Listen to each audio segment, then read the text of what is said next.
भोजन और भय क्या क्या चीज है? जम के बोलो।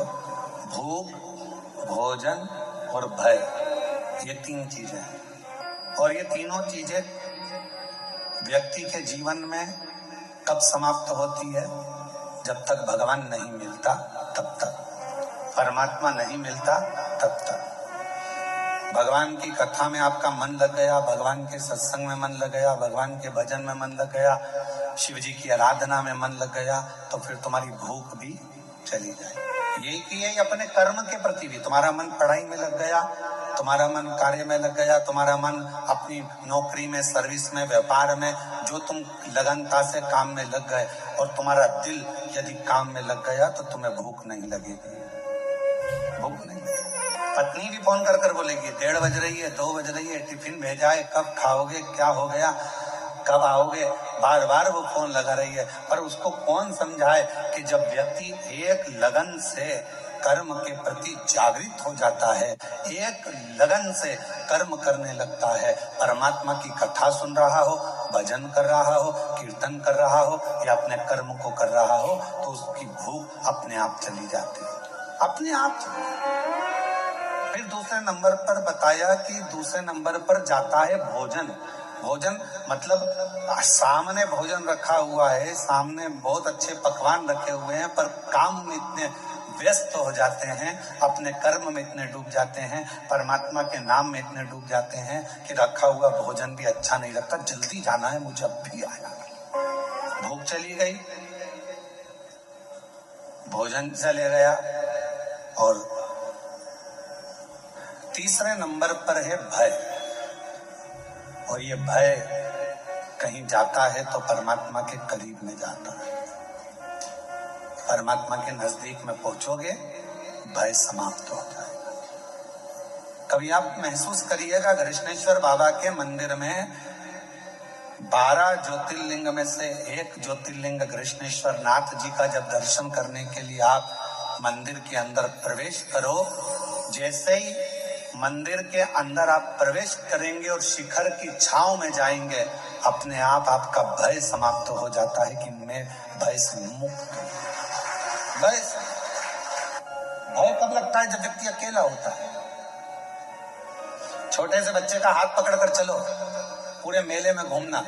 कृष्णेश्वर बाबा का जो मेला भरा है ना, आपके आसपास में कोई मेला भरा है तो बच्चा साथ में रहे, अपने पापा के, अपनी मम्मी के, अपने भाऊ के, अपने पिताजी के और माताजी का, अपनी आई का हाथ पकड़ा हो और बच्चा सब दूर घूमेगा ना, तो उसको मेला बहुत अच्छा लगता है, खूब खुश होता है, मेले में खूब नाचता है, खूब आनंद लेता है। पर वो बच्चे का हाथ छूट गया, अकेला हो गया, अब वो मेला अच्छा लगेगा क्या उसको? जम के बोलो जरा, नहीं लगेगा। कोई उसको गुब्बारा ला कर देगा, अच्छा लगेगा, कोई उसको टॉफी ला कर देगा, अच्छा लगेगा। बच्चे को मेला कब तक अच्छा लग रहा है? जब तक वो अपने पिता का हाथ पकड़ा हुआ है, तो वो भय से मुक्त है। अब तो कोई भी उस बच्चे को मिलता है तो उसको भय लगता है, उसको डर लगता है। उसी तरह जब तक आप अपनी जिंदगी में एक बार अगर कृष्णेश्वर बाबा के दर्शन नहीं करे हो, तो समझ लो आप भय में पड़े हुए हो। और जिस दिन कृष्णेश्वर बाबा के दर्शन कर लिए, उस दिन भय से मुक्त हो गए हो। भय से। पिता है मेरा साथ में, मेरा बाबुल है साथ में, मेरा बाबा है साथ में, मेरा शंभू मेरे साथ में है। और जब मेरा बाबा, मेरा शंभू, मेरा त्रिकालदर्शी, मेरा कैलाशी अविनाशी साथ होता है, तो फिर भय नहीं होता है, फिर भय नहीं होता। ओ बाबा रे, तेरे बिना भी क्या जीना। ओ बाबा रे,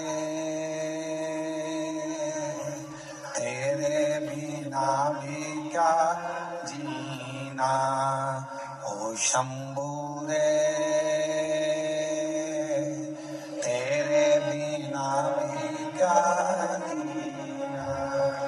फूलों में, कलियों में, काशी की गलियों में, फूलों में, कलियों में, काशी काशी की गलियों में तेरे बिना कुछ कहीं ना, तेरे बिना भी क्या जीना, ओ भोले रे तेरे बिना भी क्या जीना, ओ शंभू रे तेरे बिना भी क्या जीना। फूलों में कलियों में काशी की गलियों में, फूलों में कलियों में काशी की गलियों में तेरे बिना कुछ कहीं ना, तेरे बिना भी क्या जीना, ओ बाबा रे तेरे बिना भी क्या जीना, ओ शंभू रे तेरे बिना भी क्या जीना। अकेले नहीं रहोगे जिस दिन शिव के करीब में आ गए, जिस दिन भगवान शंकर के पास आ गए, शिव के नजदीक आ गए, जिस दिन भगवान शंकर की शरणागति में आ गए। मिठास लाओ मिठास, गला पकड़ रहा है वापिस। भगवान शिव के जिस दिन करीब में आ गए, भगवान शंकर के जिस दिन नजदीक आ गए, उस दिन अकेले नहीं रहोगे। भगवान के करीब में आने के बाद व्यक्ति अकेला नहीं रहता। रोज एक लोटा जल चढ़ाते हो, शिव के मंदिर जाते हो, शंकर की शरणागति में जाते हो, मंदिर में एक लोटा जल चढ़ाते हो, तो आप अकेले नहीं। अभी आपको कथा में कहा था कि भोजन 5 रात्रि हमारे पेट में रहता है, शरीर में रहता है। दूध जम के बोलो 7 रात्रि हमारे शरीर में रहता है। दही 20 रात्रि हमारे शरीर में रहता है। घी गाय का 1 महीना हमारे शरीर में रहता है। और जो भगवान शंकर के मंदिर में जाकर एक लोटा जल चढ़ाकर उसका आचमन कर लेता